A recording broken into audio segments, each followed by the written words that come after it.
اگر یکی از پررنگ‌ترین نقش‌های سینما رو بخوایم نام ببریم، بدون شک باید به عشق اشاره کنیم. اما سوال اینه که چرا ما اینقدر به تماشای عشق در سینما نیاز داریم؟ سلام، اینجا فیلمگرا و من مصطفی هستم. ممنونم که ما رو به دوستانتون معرفی میکنید و با لایک و کامنتاتون کمک میکنید تا ما پادکست ها و ویدیوهای با کیفیت بهتری براتون بسازیم. از نخستین روزهای تولد سینما، داستانهای عاشقانه در قلب فیلم ها حضور داشتند. چرا که عشق بنیادی ترین نیروی روان انسانه. اما جواب رو باید در ترکیب چند عامل روانی جستجو کرد. نخست اینکه عشق یک تجربه جهانیه. همه انسان‌ها فارغ از فرهنگ و زمان اون رو تجربه کرده یا آرزویش رو داشتن. دوم اینکه عشق پر از تعارضه. میل و ترس، آزادی و وابستگی، لذت و رنج، این تضادها سینما رو به خوراکی غنی برای درام تبدیل میکنن. فیلم‌های عاشقانه به نوعی تمرین روانی عشقن. نوجوانی که هنوز تجربه جدی رابطه نداشته با تماشای رومئو و جولیت یا نوتبوک احساس میکنه بخشی از اون سفر عاطفی رو زندگی کرده. سینما در این لحظه مثل یک شبیه سازی عمل میکنه. به ما اجازه میده عاشق بشیم، شکست بخوریم و دوباره برخیزیم. بیان که در دنیای واقعی همه هزینه‌ها رو پرداخت کنیم. از منظر روانشناسی یونگی شخصیت‌های عاشقانه اغلب نماینده آنیموس و آنیمو هستن. بخش زنانه و مردانه روان ما. وقتی قهرمان مرد عاشق دختری رویایی میشه، در واقع با تصویر زنانه ناخودآگاه خودش پیوند میخوره. و وقتی قهرمان زن به دنبال مردی مرموز است، آنیموس ناخودآگاهش رو جستجو میکنه. تماشاگر با این همزاد پنداری سفر روانی خودش رو هم تجربه میکنه. فیلم‌هایی مثل تایتانیک یا قصه عشق، لاو استوری چرا اینقدر اثرگذار میشن؟ چون عشق رو با مرگ، یعنی نهایی ترین ترس انسان، گره میزنن. این ترکیب عمیق‌ترین واکنش‌های روانی رو در ما برمی‌انگیزه.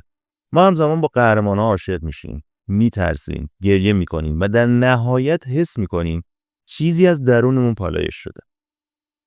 از سوی دیگه سینما الگوهای خاصی از عشق رو هم به روان جمعی تحمیل کرده. هالیوود برای دهه‌ها تصویر آرمانی از عشق رو به نمایش گذاشت. عشق به عنوان راه حل همه مشکلات، عشق به عنوان سرنوشت، عشق به عنوان چیزی مطلق و جاودانه. این تصویرها به ذهنیت نسل‌ها شکل دادن. بسیاری از ما وقتی وارد رابطه میشیم، ناخودآگاه انتظار داریم داستانمون مثل یک فیلم عاشقانه پیش بره. با لحظه‌های اوج، تضادهای دراماتیک و در نهایت یک پایان خوش. اما زندگی واقعی همیشه اینطوری نیست. و همین شکاف میان رویای سینمایی و واقعیت زندگی میتونه به سرخوردگی منجر بشه. در عین حال سینما فرصت بازاندیشی درباره عشق رو هم فراهم کرده. فیلم‌هایی مثل هر یا لاو از میشل هانکه عشق رو نه به عنوان رویای شیرین، بلکه به عنوان تجربه پیچیده، دردناک و گاهی ویرانگر به تصویر میکشن. این فیلم‌ها روان ما رو با حقیقتی تلخ‌تر اما واقعی‌تر مواجه میکنن. نکته جالب اینه که حتی در فیلم‌های غیر عاشقانه هم معمولاً رگه‌ای از عشق وجود داره. چرا؟ چون ذهن انسان به طور ناخودآگاه به سمت ارتباط و پیوند کشیده میشه. حتی در فیلم‌های اکشن یا علمی تخیلی یه رابطه عاطفی در دل داستان قرار داره. این نشون میده که عشق نه یک موضوع فرعی، بلکه یک نیاز روانی بنیادیه که سینما ناگزیر باید اون رو بازنمایی کنه. در سطحی عمیق‌تر، عشق سینمایی اغلب با مفهوم تمامیت روانی گره میخوره. در بسیاری از این فیلم‌ها قهرمان تنها زمانی کامل میشه که عشق رو تجربه میکنه. این تصویر در ناخودآگاه ما تأثیر میذاره. ما هم احساس میکنیم بدون عشق چیزی در وجودمون ناقصه. اینجاست که سینما نه فقط آینه روان ما، بلکه سازنده روان ما هم میشه. اما اگه بخوایم کمی عمیق‌تر نگاش بکنیم، این سوال پیش میاد که چرا سینما میتونه به این شکل ما رو لمس کنه؟ باید بگیم که ما انسان‌ها همیشه دنبال کسیم که ما رو بفهمه. دنبال تصویری از خودمون در جایی بیرون از خودمون هستیم. سینما جاییه که این تصویر رو میتونیم ببینیم. جایی که قلب هامون رو روی پرده بازتاب میده. جایی که عشق، ترس، امید، تنهایی و حتی تاریک‌ترین نقطه‌های وجودمون شکل میگیره و زنده میشه. وقتی چراغ خاموش میشه و پرده روشن میشه، دیگه فقط فیلم نیست، یه آینه است. آینه‌ای از روان جمعی ما. از اشتیاق بی پایانمون برای فهمیده شدن و عشق یکی از روشن‌ترین رنگ‌های این آینه است. اما عشق برای انسان فقط یک حس نیست، یه موتور محرک است. از کودکی تا مرگ دنبال دیده شدن و دوست داشته شدنی. سینما از این میل درونی خوراک میسازه. شخصیت‌های عاشق روی پرده چیزی از ما کم ندارن. اونها نسخه‌های بزرگ شده میل‌های خاموشمان. هر بار که عاشقانه ای رو می‌بینیم، در واقع داریم بخشی از خودمون رو می‌بینیم که جرأت زندگی کردنش رو نداشتیم. و اینجاست که سینما تبدیل میشه به پناهگاهی برای امیال و میل درونی ما که گفته نشدن. اما روان انسان تنها چیزی که می‌بینیم مسلماً نه. بخش بزرگی از احساسات و تصمیم‌های ما ریشه در ناخودآگاه دارن. سینما با روایت و تصویر مستقیم با ناخودآگاه ارتباط میگیره.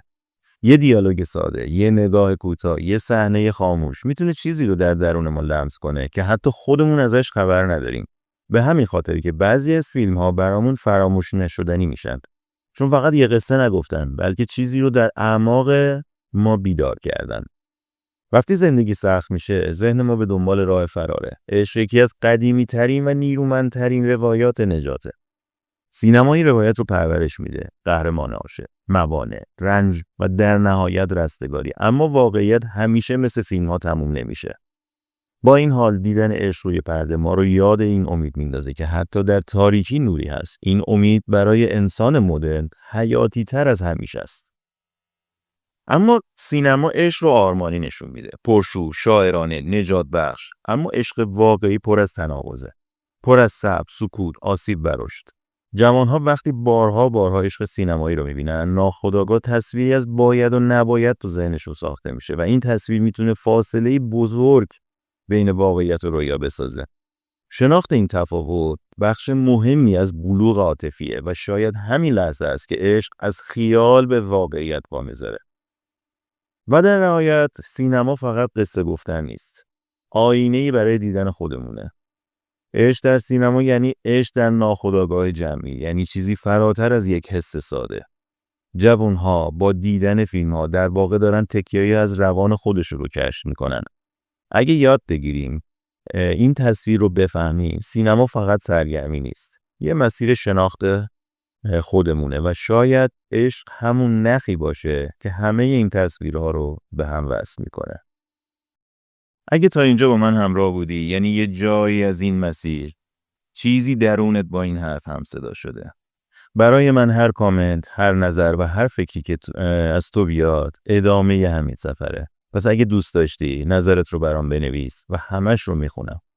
اگه این مسیر رو با هم ادامه بدیم، چیزای عمیق‌تری منتظرمونه. ما رو فالو کنین چون قراره با هم وارد لایه‌های پنهان‌تری از روان و سینما بشیم. جایی که تصویر فقط تصویر نیست، بخشی از خودمونه. پاینده باشید.